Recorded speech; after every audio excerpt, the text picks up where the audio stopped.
Big squad எல்லாருக்கும் good morning. இல்லை நம்ம வந்து தடா போகிறோம் சென்னையிலேருந்து. கிட்டத்தட்ட பார்த்திங்கன்னா ஒரு 6-7 பேர் என்கொயரி பண்ணாங்க. யாருக்கிட்டையுமே ரைடிங் ஜாக்கெட் இல்லை. ஸோ அதனால் லாஸ்ட்டில் வந்துட்டு சரி ரைடிங் ஜாக்கெட் இல்லைனாலும் பரவாயில்ல வாங்கினதுக்கு 2 பேர் வந்திருக்காங்க. சரி ப்ரோ போவோம், அப்படியே அவரை ஃபாலோ பண்ணுங்கள். அப்படியே அவரை நான் அப்போ லாஸ்ட்டில் வரேன். நான் அப்படியே பின்னாடி வரேன், உங்களுக்கு பின்னாடியே அவர் லாஸ்ட். ஸோ இங்கேருந்து எக்ஸாக்டாக 100 கிலோமீட்டர்ஸ். அப்புறம் எப்படி இருக்கும் ரூட்டெல்லாம்? வேறு லெவலில் இருக்குமா? சென்னையிலேருந்து பக்கத்தில் இருக்க ஒரே ஃபால்ஸ் இது தானே, தடா ஃபால்ஸ். மூவ் பண்ணுங்க, அப்படியே போவோம். போயிட்டு அப்படியே பேசுவோம். நான் மேப் மட்டும் போட்டுக்கிறேன். ஆக்சுவலாக சடன் பிளான் இது. சரி சண்டே எங்கேயாச்சும் தான் ரைட் போவோம் சென்னையிலேருந்து. நான் சென்னையில் இருந்தேன், போவோம் அப்படின்னு யோசிக்கும் போது சரி நிறைய பேர் வந்து தடா அப்படின்னு சொல்லி கேள்விப்பட்டிருக்கேன் நானும். சரி தடாவே ஒரு ரைடு போடுவோமே அப்படின்னு சொல்லிட்டு தான் வந்து ஸ்டார்ட் பண்ணோம். பட் பெருசாக வந்து யாருமே ஜாயின் ஆகலை. எல்லாருமே வந்து ரைடிங் ஜாக்கெட் இல்லை அப்படின்றது தான் மோஸ்ட்லி சொன்னாங்க. ரைடிங் ஜாக்கெட் இல்லாமல் போனால் அது வந்து நல்லா இருக்காது அப்படின்னு சொல்லிட்டு தான் ரைடிங் ஜாக்கெட்டோட வாங்கன்னு சொன்னேன். லாஸ்ட்டில் வந்து ஒரு 2 பேர் தான் இருந்தோம். அதனால் சரி ரைடிங் ஜாக்கெட் இல்லைனாலும் பரவாயில்ல, அட்லீஸ்ட் லெதர் ஜாக்கெட்டோ இல்லை ரெயின் லேயரோ போட்டு வாங்க அப்படின்னு சொல்லி சொன்னேன். அப்போ தான் வந்து 2 பேர் தான் வந்தாங்க. அதுலேயும் ஒருத்தர் வந்து R15 வச்சுட்டு அவர் தம்பியை கூப்பிட்டு வரேன்னு சொல்லிட்டு ஷார்ட்ஸோடு வந்திருக்காரு மனுஷன். ப்ரோ என்ன ப்ரோ? இந்த இடம் நல்லா இருக்கு. ஆக்சுவலாக இது சென்னையே கிடையாதுல்ல, இது அவுட்ரு தானே. ஆவடி தாண்டி திருவள்ளூரா? திருவள்ளூர் டிஸ்ட்ரிக் தானே அது.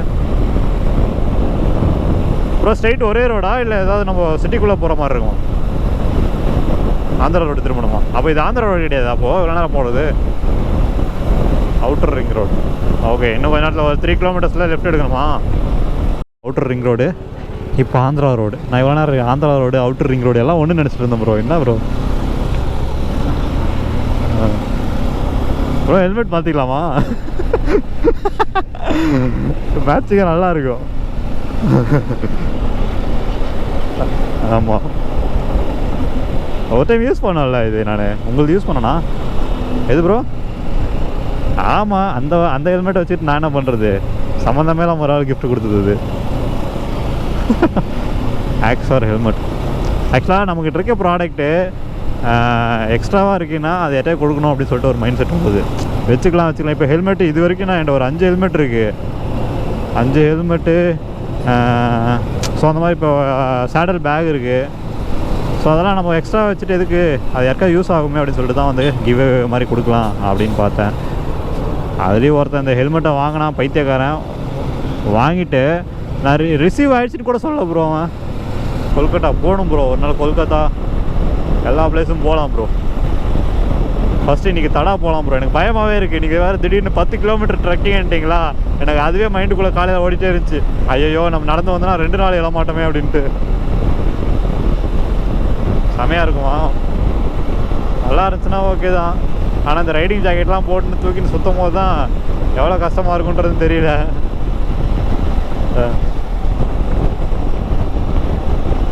பார்த்துக்கலாம். நானுமே பாக்ஸ் போட்டு வந்துடலான்னு நினச்சேன். இவரும் கேட்டார், ராமன் ப்ரோ பின்னாடி வரவர். அவரும் வந்து பாக்ஸ் போட்டு வந்துருங்க, அதில் எல்லாம் வச்சுக்கலாம் அப்படின்னாரு. நான் இல்லை ப்ரோ, அங்கே வண்டி நிப்பாடுறது எனக்கு பயமாக இருக்குது.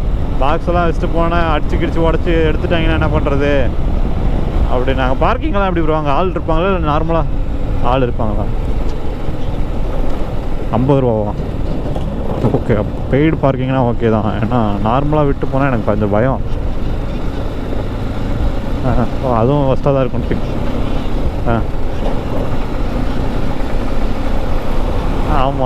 ஆமாம் ப்ரோ. நம்ம ஊரில் இல்லை, இப்போ கர்நாடகா கூர்க்கில் போயிருந்தேன் ப்ரோ. கூர்க்கில் என்ன ஆச்சுன்னா அந்த என்ன போட்டு அது ட்ரிஃப்ட் போட்டான்னு சொல்லுவாங்க. என்னது அந்த பலூன் மாதிரி ஒரு போட் இருக்குமே, அது தண்ணியில் போவாங்களே ப்ரோ. ஸ்பீட் சம்திங் ஏதோ சொல்லுவாங்க, அந்த தண்ணியில் அடிச்சுட்டு போகிற மாதிரி ட்ரிஃப்ட்டு போட்டால் சம்திங் ஏதோ சொல்லுவாங்க. அதில் வந்து 300 சொன்னாங்க. வீடியோவுக்கு 500 கேட்டாங்க. எல்லாம் நாங்கள் ஓகேன்னு சொல்லிட்டு போகிறோம். ஹெல்மெட் வச்சுக்கோங்கடானா முடியாதுன்ட்டான். அங்கே கேமரா எடுத்துகிட்டு போகிறதுக்கே முடியாது. இல்லை நாங்கள் ஹெல்மெட்டு பேக் எங்கே எடுத்துகிட்டு போகிறது? அந்த ஹெல்மெட்டு பேக்கு வச்சுக்க மாட்டாங்கன்றதுக்காகவே நாங்கள் வந்து அந்த ஆக்டிவிட்டிஸ் பண்ணவே இல்லை. நாங்கள் இல்லைனா அது பண்ணியிருந்தேன்னா ஒரு ஃபுல்ஃபில் ஆகிருக்கும், நல்லா இருந்திருக்கும். அந்த மாதிரியே தெரியல ப்ரோ. ஆனால் ரொம்ப தூரம் வந்துட்டோம். Check போஸ்ட்டா, tollgate? ஓ அப்படியா, இதுனா ஆந்திரா பார்டர், தமிழ்நாடு ஆந்திரா பார்டர் வந்தாச்சுங்க. இந்த ரூட்டு தான் ஃபஸ்ட் டைம், ஆந்திராவே ஃபஸ்ட் டைம் எனக்கு. ஆக்சுவலாக ஒசூர்லேருந்து பக்கம் ஒரு இடம் இருக்குது, மல்லப்பக்கொண்டான்னு சொல்லிட்டு. 3 ஸ்டேட்டுமே கவர் ஆகும் ப்ரோ அந்த இடத்துல. ஒசூர்லேருந்து மல்லப்பக்கொண்டான்னு சொல்லிட்டு ஒரு ஏரியா, நல்லாயிருக்கும் அது. 3 ஸ்டேட்டுமே வந்து கரெக்டாக ஒரு டாட்டில் அந்த பிளேஸ் கவர் ஆகிருக்கும். ஆந்திரா, கர்நாடகா, தமிழ்நாடு 3மே. ஸோ அது நல்லாயிருக்கும். அதுதான் எனக்கு தெரிஞ்சு நான் வந்து ஆந்திரா போயிருக்கேன். அதுக்கப்புறம் இதுதான் ஃபஸ்ட் டைம் வரேன். ஆந்திரா போகணும். ஏன்னா எனக்கு தெலுங்கு பேசுவேன். நீங்களும் தெலுங்கு பேசுவீங்க தானே? சூப்பர். ஆல்மோஸ்ட் நாங்கள் வந்து ஆந்திரா பார்டர் ரீச் பண்ணிட்டோம். என்ன ப்ரோ வீடியோ மட்டும் ஒன்று. ஆல்மோஸ்ட் ஆந்திரா ரீச் பண்ணிட்டோம். ஸோ இங்கே பார்த்தீங்கன்னா தாரகை அப்படின்ற ஒரு ஹோட்டலில் தான் சாப்பிட்டோம். ஸோ நாங்கள் வரும்போது காலியாக இருந்தது. அதுக்கப்புறம் ஃபுல்லாக க்ரௌட் ஆகிடுச்சு. அப்புறம் எங்களை மறந்து மற்றவங்களெல்லாம் கவனிக்க ஆரம்பிச்சிட்டாங்க. அண்டு பைக்கு எவ்வளோ மோசமாக இருக்குதுன்னு மட்டும் பாருங்கள். நான் ஒசூர்லேருந்து வந்தேன் சென்னைக்கு. அப்போ பயங்கர மழையில் ஃபுல்லாக நனைஞ்சிச்சு. சென்னை வந்தோடனே வாட்டர் வாஷ் பண்ணலான்னு பார்த்தேன். கிட்டத்தட்ட ஒரு 4-5 இடத்துல போயிட்டேன். போகிற எல்லா இடத்துலையுமே வந்துட்டு பைக்கு போக முடியாது. நாங்கள் காரை தான் மெயினாக பார்ப்போம் அப்படின்ட்டாங்க. பைக்குனா ஒரு 200 முடிஞ்சவங்க, கார்னா எப்படி ஒரு 800 1000 வாங்கிடலாம் அப்படின்னு நினச்சிட்டாங்க போல் அந்த டைமுக்கு. சரி ஓகே, எங்கேயும் பண்ண மாட்டேன்னு சொல்லிட்டாங்கன்ட்டு அப்படியே கிளம்பிட்டேன். இந்த ஒரு ஃபுல்லாக பாருங்கள் எவ்வளோ சேராக இருக்குது. திரும்ப ரிட்டன் போகும்போது தான் தடா ட்ரிப் முடிச்சுட்டு போகும்போது தான் வாட்டர் வாஷ் பண்ணணும். ஆக்சுவலாக ஆந்திராவில் தான் இருக்கோம். ஆனால் பெருசாக ஆந்திராவுக்குள்ளே வந்த மாதிரியே இல்லை. அங்கங்கே தமிழும் இருக்குது, தெலுங்குலேயும் வந்து லெட்டர்ஸ் இருக்குது.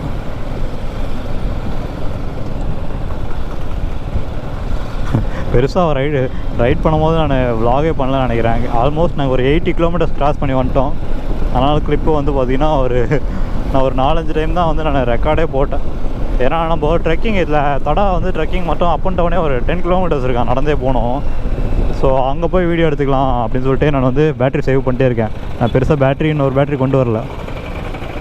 எம்டியாக தான் ப்ரோ நிறையா ஆஃப் ரோடு ஓட்டியிருக்கேன். அது எனக்கு அதில் இருந்த கம்ஃபர்டபுள் கூட இதில் இல்லாத மாதிரி எனக்கு ஃபீல் ஆகுது. என்னன்னா ஹைட்டு பிரச்சனை. நம்ம ஆஃப் ரோடுன்னு எடுத்தாவே வந்து காலை கீழே வைக்கக்கூடாது, அப்படி ஓட்டணும். ஏன்னா ரீசெண்டாக அந்த மல்லப்ப கொண்டாடுறேன், போலுமலை போனேன். அது ஆக்சுவலாக ஒரு நார்மலாக பேசிக்கை விட கொஞ்சம் ஓரளவுக்கு இருக்கும். அதில் ஒருத்தன் விழுந்தான் ப்ரோ. அது விழுந்தும் போது எனக்கு பயம் இருந்தது. ஆனால் ரொம்ப ஈஸியாக தான் இருந்துச்சு. கீழே இறங்கும் போது மட்டும் ஸ்லோப்பாக இருக்குமா, ஆஃப் ரோடில் ஸ்லோப்பாக இறங்குறது எனக்கு பயம். அதில் மட்டும் நான் பயந்து இறக்குனேன். மற்றபடி நல்லா இருந்துச்சு. பிரேக் இல்லை பிரேக் யூஸ் பண்ணும் ப்ரோ. ஏன்னா ரொம்ப ஸ்லோப்பாக அது. இன்ஜின் பிரேக்கா?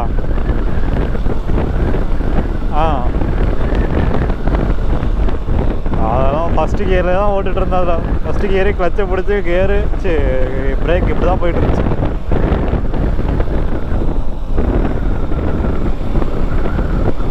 ப்ரோ தண்ணி இருக்குமா தடா ஃபால்ஸில்? ஏன்னா இப்போ ரீசெண்டாக மழை வந்துச்சு இல்லையா, அதனால் இருக்கும். ப்ரோ எனக்கு என்னமோ தேனி பக்கம் வந்த மாதிரியே இருக்குது ப்ரோ இந்த பஸ்ஸு, இந்த ஏரியாலாம் பார்க்கும்போது. நல்லா இருக்குது, செமையாக இருக்குது. அது கரெக்டாக கிராஸ், நம்ம தமிழ்நாடு பஸ் வேறு கிராஸ் ஆச்சா.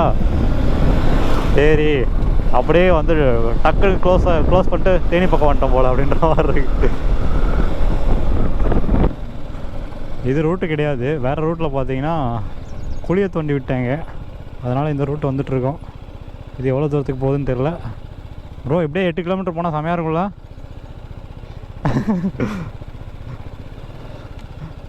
மனுஷா அடுத்த ரைடு அவங்க 2 பேரும் வரமாட்டாங்க நம்ம கூட.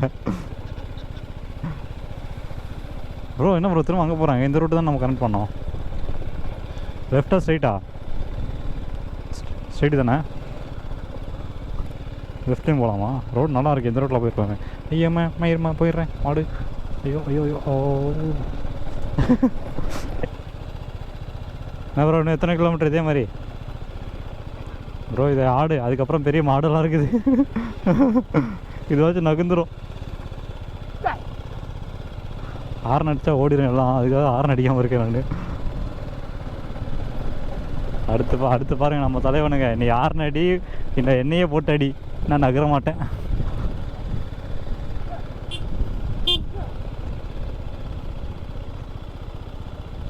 அப்படி பரவாயில்ல, வழி விட்டுருச்சு.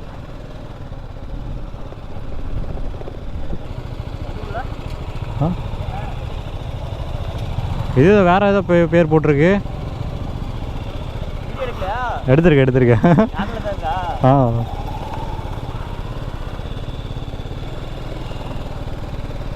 தடா forest, government of forest department, மடுகுவா. வீடியோ ரெக்கார்டில் இருக்குது, போடலாமா? ரெக்கார்டு போட்டு விடு.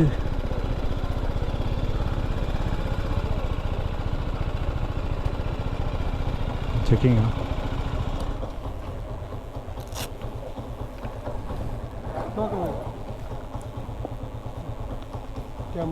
Okay, camera token.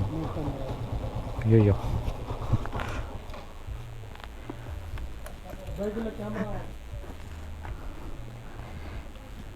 கேமராவுக்கு 150, பைக்கு 50. நல்ல வேலை, கேமராக்கு 500 அங்கே கேமரா 500 போட்டிருக்கு. பர்சனுக்கு 50. இது என்ன அப்புறம் புதுசாக இருக்குது? அப்போ எனக்கு 250 ரூபாவா? முடிஞ்சா?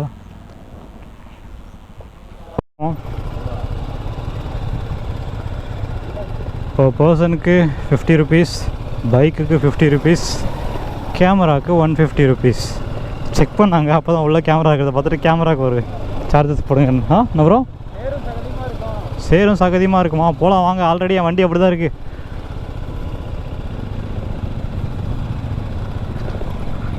ஆஃப் ரோடு இது வரைக்கும் ஓரளவுக்கு ஆஃப் ரோடு, இதுக்கு மேலே கொஞ்சம் ஆஃப் ரோடு இருக்கும் எக்ஸ்ட்ரா, அவ்வளோதான். ஒரு 3 கிலோமீட்டர்ஸ் ஆஃப் ரோடு, அதுக்கப்புறம் பைக் பார்க்கிங்க. ஆன் பண்ணிட்டுருக்கோம். ஸோ ஃபாரஸ்ட்டு, பட் பெருசாக அனிமல்ஸ் கிடையாது தானே ப்ரோ?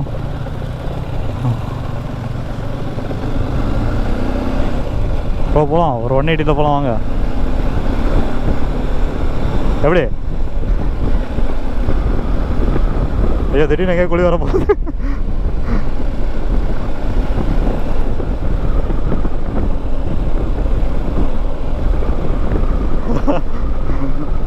எதுக்கு இப்படி போகிறேன் எனக்கே தெரியல, திடீர்னு போகணுன்னு தோணுச்சு, அப்படியே வந்துட்டுருக்கேன்.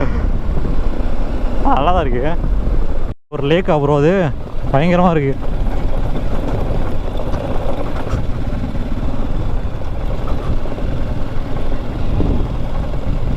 ஏதாவது கேப் தெரியுதா?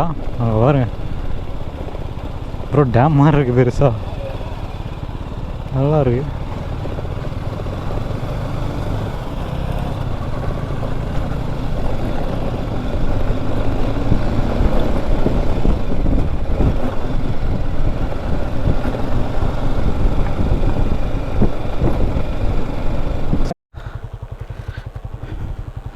ஸோ பார்க்கிங் இங்கேருந்து நம்ம ட்ரெக்கிங் போகிற மாதிரி இருக்கும். பேக்கெல்லாம் எதுவும் வைக்காதீங்க, ஹெல்மெட்டெல்லாம் இருந்தால் லாக் பண்ணி வச்சுருங்க அப்படின்னு சொல்லிட்டாங்க. ஸோ வரும்போது ஆஃப் ரோட் செமையாக இருந்தது. போமா ப்ரோ. இங்கே பைக்கை பார்க் பண்ணிட்டு பார்த்தீங்கன்னா அப்படியே இங்கே உங்கள் திங்ஸையும் வச்சுக்கலாம். ஸோ அதுக்கு ஒரு டோக்கன் சார்ஜ் பண்ணுறாங்க. இங்கேருந்து கிட்டத்தட்ட ஒரு 6 kilometre trekking, up and down 12 kilometres. Bro நான் தடா போகலாம் அப்படின்னு சொல்லும் போதே நீங்கள் சொல்லியிருந்தீங்கன்னா கேன்சல் பண்ணிருப்பேன். 2 கிலோமீட்டர்னு போக வேண்டியதான். பார்த்தீங்களா எங்கே இருக்கோம்? ஆங்களா, செக் போஸ்ட்டு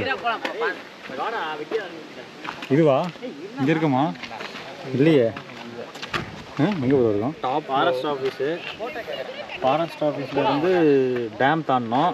டேம் தாண்டிட்டோம். டேம்லேருந்து லெஃப்ட் எடுத்து தான் நம்ம டிக்கெட் இது வரைக்கும் பார்க்கிங் கேன்டீனு. அப்போ இங்கேருந்து இப்படி போகிறோமா? அல்ட்ரா வேறு டெம்பிள் இருக்கும், மேலே போகணும் ப்ரோ. இதில் போனால் தண்ணி பார்க்குறது, தண்ணி ஓடுறத பார்க்க முடியாது. இதில் போனால் தண்ணியோட போகலாம். ஆனால் நீங்கள் எக்ஸ்ட்ரா 6 கிலோமீட்டர் வருன்றீங்களே, தண்ணியோட போயிடும். 6 கிலோமீட்டர் தான். இப்படி போனால் 6 கிலோமீட்டர் தானே? அப்போ போகலாம், அப்படி வேணாம். மழை வேறு வந்திருக்கு, அதனால் தண்ணி அதிகமாக இருக்கும் போல். ஒரு லைட்டாக ஒரு குளியல் போட்டு இங்கேருந்து கிளம்புனா நல்லாயிருக்கும்னு நினைக்கிறேன், அடிக்கிற வெயிலுக்கு. பார்த்து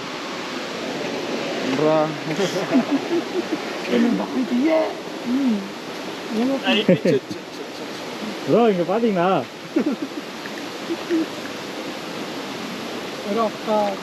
பெரிய கீழே வைக்காதீங்க ஒரு சோப்பு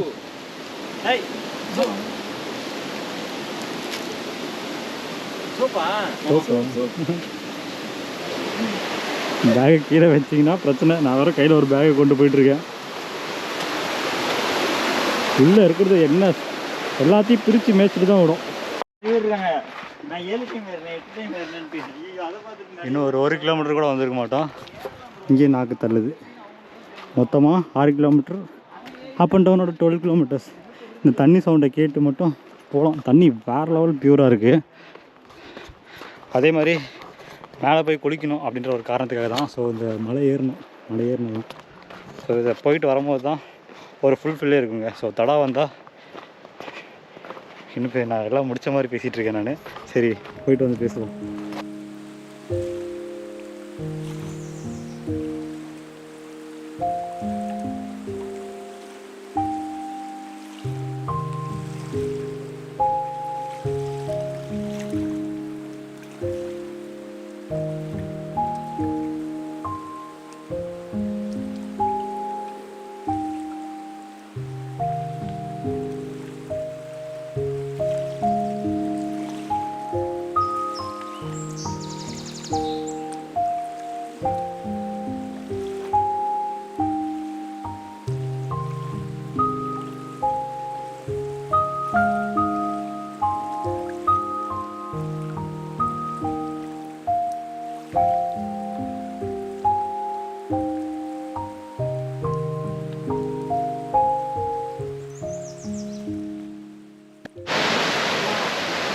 இங்கே தண்ணி எந்த அளவுக்கு பியூராக இருக்குது அப்படின்றத நம்ம எப்படி சொல்கிறதுன்னா, இங்கே உள்ளே ஓடுற மீனும் உள்ளே இருக்க கல்லெல்லாம் வந்து மேலே இருந்தே பார்க்கலாம்.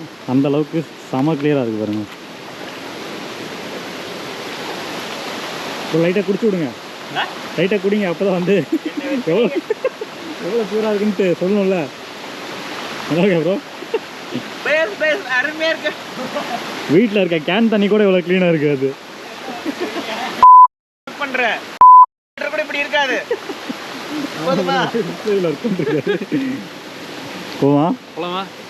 இன்னும் போக வேண்டிய தூரம் இருக்கு. இங்கே டைம் ஸ்பெண்ட் பண்ணிட்டு இருந்ததுன்னா எவ்வளவு தூரம் ப்ரோ? இன்னும் ஒரு 2-3 கிலோமீட்டர் இருக்கு. 2-3 கிலோமீட்டரா? அப்போ 4 கிலோமீட்டர் வந்துருப்போம்.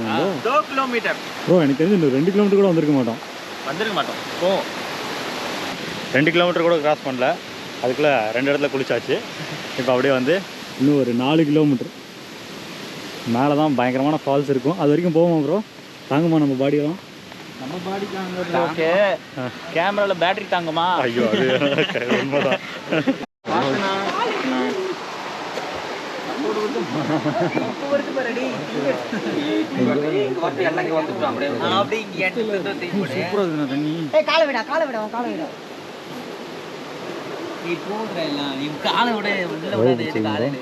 எவ்வளோ மீன் பிடிச்சிருக்கீங்க?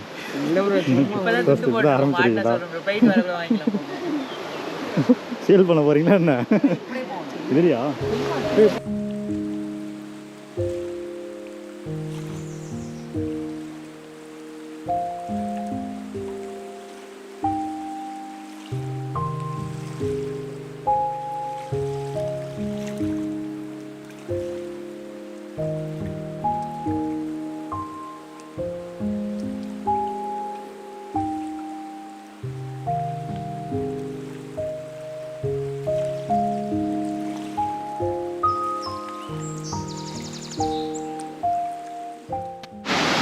ரூட்டை பாருங்கள்.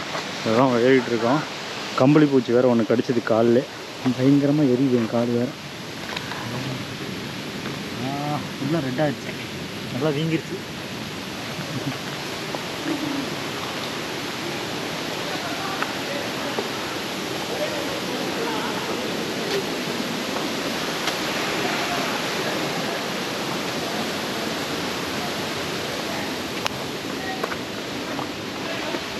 அதாவது ட்ரக்கிங்கிறது ஒரு 5 கிலோமீட்டர் வரைக்கும் இருக்குது. ஆனால் அந்த 5 கிலோமீட்டர்லேயும் ஒவ்வொரு கிலோமீட்டர்லேயும் ஒரு ஸ்பாட் இருக்குது. நீங்கள் உங்களால் எவ்வளோ முடியுமோ அவ்வளோ தூரம் வந்து நீங்கள் என்ஜாய் பண்ணலாம். நான் ஸ்டார்டிங் 1 கிலோமீட்டர்லேயே அங்கே ஒரு ஸ்விம்மிங் பூல் மாதிரி இருந்தது. அதுக்கப்புறம் ஒரு ஸ்பாட் இருந்தது. அதுக்கப்புறம் இங்கே ஒரு கிறிஸ்டல் கிளியராக செம்மையாக ஒரு இடம் இருந்தது. அங்கே ஃபிஷ் பார்க்கோட ஃப்ரீயாக பண்ணலாம். அப்படியே இன்னும் போயிட்டுருக்கோம். அங்கே மேலே ஒரு பெரிய ஃபால்ஸ் இருக்குது, அது வரைக்கும் போகலான்னு போயிட்டுருக்கோம். ப்ரோ பெருசாக இருக்குல்ல ஃபால்ஸு? உங்களை நம்பி வேறு வீடியோவில் சொல்லிக்கிட்டு இருக்கேன் நான். பெருசாக இருக்குல்ல? ஓகே. ஆக்சுவலாக ஈஸியாக போயிடலான்னு வந்துகிட்டே இருக்கேன். அங்கங்கே பாருங்கள், அப்படியே அவங்க எவ்வளோ கஷ்டப்பட்டு போயிட்டுருக்காங்கன்னு பாருங்கள். எங்களுக்கு 1 மணி நேரத்துக்கு முன்னாடியே அவங்க கிளம்புனாங்க. இன்னமும் இங்கே தான் போயிட்டுருக்காங்க.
எப்படி இருந்துச்சு ப்ரோ ஸ்பாட்? நல்லா இருந்துச்சு ப்ரோ. ஒர்த்து தான் ப்ரோ. அதே மாதிரி 3 கிலோமீட்டர், எனக்கு தெரிஞ்சு 3 கிலோமீட்டர் 4 கிலோமீட்டர் ப்ரோ. கம்மியாக தான் இருக்கும். ஒரு 3 கிலோமீட்டர்ஸ் தான். நம்ம அந்த அட்வென்ச்சராக போகிறனால நமக்கு வந்து அதிகமாக தெரியலாம். பட் நீங்கள் ட்ரெக்கிங்கே போகல அப்படின்னா ஃபஸ்ட் டைம் வரீங்கன்னா அது கொஞ்சம் கஷ்டமாக தான் இருக்கும். மற்றபடி வேறு லெவல் ஸ்பாட்டு. நான் கூட இந்த சென்னை மக்கள்லாம் வந்து ரொம்ப ஹைப் ஏற்றுறாங்க ஒரு நார்மலான ஃபால்ஸுக்கு அப்படின்னு நினச்சேன். ஆனால் இங்கே வரும்போது தான் தெரியுது நிஜமாகவே வேறு லெவலு. தண்ணியும் வந்து அவ்வளோ சூப்பராக இருக்குது, கிறிஸ்டல் கிளியராக இருக்குது. ஸோ சென்னையில் இருந்துட்டு இங்கெல்லாம் வரலைன்னா வேஸ்ட் அப்படின்ற மாதிரி தான் சொல்லுவேன். ஸோ ஒரு டைம் ஆச்சு, சென்னையிலேருந்து இல்லை எங்கே இருந்தீங்கனாலும் ஒரு டைம் ஆச்சு இந்த பிளேஸை வந்து விசிட் பண்ணி பாருங்கள். செம வருது. நம்ம வந்து இந்த தடா ஃபால்ஸை எக்ஸ்ப்ளோர் பண்ணியாச்சு. ஸோ ரொம்ப வருத்துங்க. நான் கூட ஏதோ சும்மா நார்மலாக இருக்கும் அப்படின்னு நினச்சேன். ஸோ எனக்கு அந்த வாட்டர் வந்து அவ்வளோ ப்யூராக இருக்கும் போதே, அந்த கிறிஸ்டல் கிளியராக இருக்கும் போதே எனக்கு வேறு லெவல். அதாவது நம்ம ரொம்ப நாளுக்கு முன்னாடி தான் இந்த மாதிரிலாம் பார்த்தோம். அதாவது எங்கள் ஊர் சைட்லாம், ஒசூர் சைட்லாம் பார்த்திங்கன்னா நான் இந்த மாதிரி ஒரு ப்யூரான வாட்டரை பார்த்து ரொம்ப வருஷம் ஆச்சு. ஸோ இப்போ பார்க்கும்போது வந்து அப்படியே நல்லா இருந்தது. அது மட்டும் இல்லாமல் உள்ள பயங்கர வைப்பு, போகிற ரூட்டு செம்ம அட்வென்ச்சர். ஸோ வருத்துங்க, நீங்களும் வந்து எக்ஸ்ப்ளோர் பண்ணலாம். ஓகே காய்ஸ், இதே மாதிரி ஒரு நல்ல வீடியோவில் உங்களை திரும்ப வந்து சந்திக்கிறேன். பாய் மக்களே.